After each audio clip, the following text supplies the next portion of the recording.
ഇപ്പോൾ ശോഭ സുരേന്ദ്രനും കൂടി ചേരുന്നുണ്ട്. വലിയ ദാരുണമായ സംഭവം തന്നെയാണ്. നമ്മൾ എത്രയേറെ ആകാംക്ഷയോടെ കാത്തിരിക്കുന്ന ഒരു തൃശ്ശൂർ പൂരം അത് വലിയൊരു ദുരന്തത്തിലാണ് കലാശിച്ചിരിക്കുന്നത്. എല്ലാവർക്കും പറയാൻ സാധിക്കാത്ത അത്രയും വലിയൊരു ദുരന്തം അത് സംഭവിച്ചു എന്നുള്ളത് അത്യന്തം വേദനയോടുകൂടിയാണ് എല്ലാവരും നോക്കുന്നത്. പക്ഷേ ഏത് സാഹചര്യത്തിലാണ് അത് ഉണ്ടായത് എന്നതിനെക്കുറിച്ചെല്ലാം തന്നെ നമ്മുടെ മുന്നിൽ പുറത്തു വരാനിരിക്കുന്നതേ ഉള്ളൂ. ഏതാണെങ്കിലും ശരി, തൃശ്ശൂർ ജില്ലയെ, കേരളത്തിൻ്റെ സാംസ്കാരിക നഗരിയെ പിടിച്ചുലയ്ക്കുന്ന എല്ലാ മനുഷ്യരെയും ദുഃഖത്തിലാഴ്ത്തിയിട്ടുള്ള വലിയ വേദനാജനകമായിട്ടുള്ള ഒരു അനുഭവമാണ് ഇപ്പം നമ്മൾ ഓരോരുത്തരും ഫേസ് ചെയ്തുകൊണ്ടിരിക്കുന്നത്. തീർച്ചയായിട്ടും എന്ത് പ്രതികരിക്കണമെന്നറിയാത്ത ഒരു സാഹചര്യത്തിലാണ് ഞാനും നിൽക്കുന്നത്. ഇത് ഞങ്ങളുടെയൊക്കെ ജന്മനാടാണ്. വലിയ ദുഃഖമാണ്. ഈ സംഭവ സ്ഥലം സന്ദർശിച്ചിരുന്നു? ഇല്ല, ഇപ്പം ഞങ്ങളെല്ലാവരും ചേർന്ന് അവിടെ പോകുന്നുണ്ട്. കുറച്ച് പേരവിടെ ഉണ്ട്.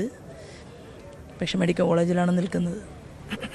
എന്തായാലും വലിയ വേദനയാണ്. കേരളം മുഴുവനും ആകെ സങ്കടക്കടലായിരിക്കുകയാണ്, ഞെട്ടിയിരിക്കുകയാണ് ഈ വാർത്ത കേട്ട്. നമ്മൾ തൃശ്ശൂർ പൂരത്തിനു വേണ്ടി എല്ലാവരും കാത്തിരിക്കുകയാണ്, ആ ഒരു ദിവസത്തിനു വേണ്ടി. അതിൻ്റെ ആഘോഷങ്ങളും അതിൻ്റെ ഒരുക്കങ്ങളുമൊക്കെ പുരോഗമിക്കുന്നതിനിടയിലാണ് ഇത്രയും വലിയൊരു ദുരന്തം ആ നാടിനെ തേടിയെത്തിയത്. അപ്രതീക്ഷിതമായി, ഒട്ടും പ്രതീക്ഷിക്കാതെ വർഷങ്ങളായി അവിടെ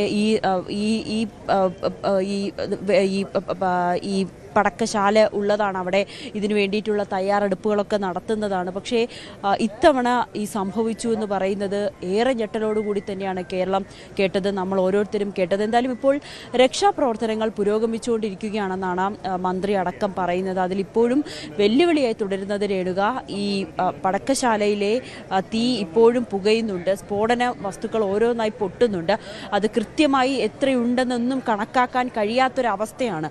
അതുകൊണ്ട് തന്നെയാണ് ഈ ഫയർഫോഴ്സ് ആയിക്കോട്ടെ, രക്ഷാപ്രവർത്തകരായിക്കോട്ടെ ആ ഒരു സാഹചര്യത്തിൽ ഇപ്പോഴും നിലനിൽക്കുന്നത്. എന്ത് ചെയ്യണമെന്നറിയാതെ അവിടെ എത്തി ഈ തീ അണയ്ക്കാനുള്ള ശ്രമങ്ങൾ നടത്തുന്നുണ്ടെങ്കിൽ പോലും ഇടയ്ക്കിടയ്ക്ക് ഇത് പൊട്ടിത്തെറിക്കുന്നതാണ് ഒരു വെല്ലുവിളിയായി മാറിയിരിക്കുന്നത്. അതിൻ്റെ ഉള്ളിൽ ഇനി എത്ര പേര് കുടുങ്ങിക്കിടപ്പുണ്ട്, അല്ലെങ്കിൽ എത്ര പേരെ ഇനി നമുക്ക് കണ്ടെത്താൻ സാധിക്കുന്നുണ്ടെന്നാണ് ഇപ്പോൾ അറിയേണ്ടത്. സമീപ പ്രദേശത്തുള്ള, അതായത് ഒരു കുളമുണ്ട് അതിൻ്റെ അടുത്ത് തന്നെ, ആ കുളത്തിലൊക്കെ മൃതശരീരം അല്ലെങ്കിൽ ഓരോ ഭാഗങ്ങൾ, ശരീരഭാഗങ്ങൾ കണ്ടെത്തിയിട്ടുണ്ടെന്ന് മന്ത്രി പറയുന്നുണ്ട്. രേണുക, നമുക്ക് ദൃശ്യങ്ങൾ കാണാം. ആംബുലൻസിൽ ഓരോ വ്യക്തികളായി കൊണ്ടുവരികയാണ്. വളരെ ദയനീയമായിട്ടുള്ള, അല്ലെങ്കിൽ ഏറെ വിഷമിപ്പിക്കുന്ന കാഴ്ചകൾ തന്നെയാണ് ഇത്. നേരത്തെയൊക്കെ നമ്മൾ ദൃശ്യങ്ങൾ കണ്ടതാണ്. ഓരോ ചാക്കിൽ ആക്കിയിട്ടാണ് ഇങ്ങോട്ടേക്ക് കൊണ്ടുവരുന്നത്. ഓരോ മൃത ശരീരങ്ങൾ, മൃത അവശിഷ്ടങ്ങളായിട്ട്, അതായത് ചിന്നിച്ചിതറിയ രീതിയിലാണ് നമ്മുടെ ശരീരം കാണപ്പെടുന്നത്. അതൊക്കെ വളരെ വേദനിപ്പിക്കുന്നതാണ്. അതിനപ്പുറത്തേക്ക് സ്വന്തം ബന്ധുക്കളെ തേടി എത്തുന്ന നിരവധി പേരുണ്ട് ഇവിടെ.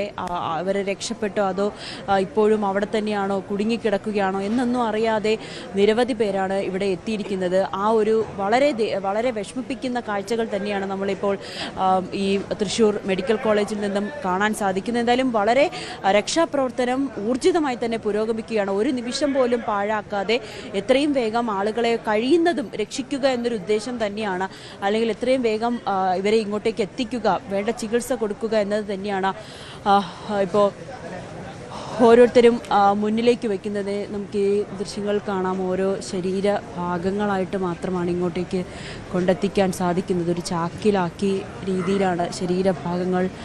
എത്ര ദയനീയമായി, എത്ര വിഷമിപ്പിക്കുന്ന, കണ്ണ് നിറയ്ക്കുന്ന കാഴ്ചകളാണ് രേണുക. ഇതൊക്കെ എങ്ങനെയാണ് മനുഷ്യനിത് കണ്ടു നിൽക്കുക? ഒരു മനുഷ്യൻ്റെ ശരീരം മാത്രം, ഒരു അവയവം മാത്രം എത്തിക്കുന്ന കാഴ്ചകൾ. അങ്ങനെ നിരവധി പേര് ഉറ്റവരെ കാത്തിരിക്കുന്നവരുണ്ട്. അവർക്ക് എന്ത് സംഭവിച്ചു എന്നറിയാതിരിക്കുന്നവരുണ്ട്.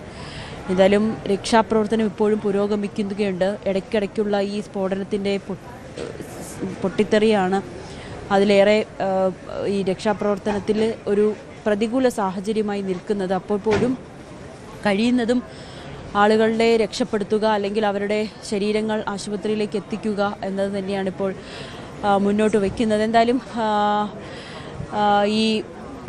ഞാനിപ്പോൾ നിൽക്കുന്നത് മെഡിക്കൽ കോളേജിലാണ്, തൃശ്ശൂർ മെഡിക്കൽ കോളേജിലാണ്. ഇവിടെയാണ് ബേൺ ICU ഉണ്ട്. അവിടെ നിരവധി പേർ ചികിത്സയിലുണ്ട്. നേരത്തെ മന്ത്രി പറഞ്ഞത് അനുസരിച്ചിട്ടാണെങ്കിൽ ഔദ്യോഗികമായി 8 പേരുടെ മരണമാണ് സ്ഥിരീകരിച്ചിരിക്കുന്നത്. കൂടുതൽ വാർത്തകൾക്ക് News 18 Keralam YouTube channel subscribe ചെയ്യുക.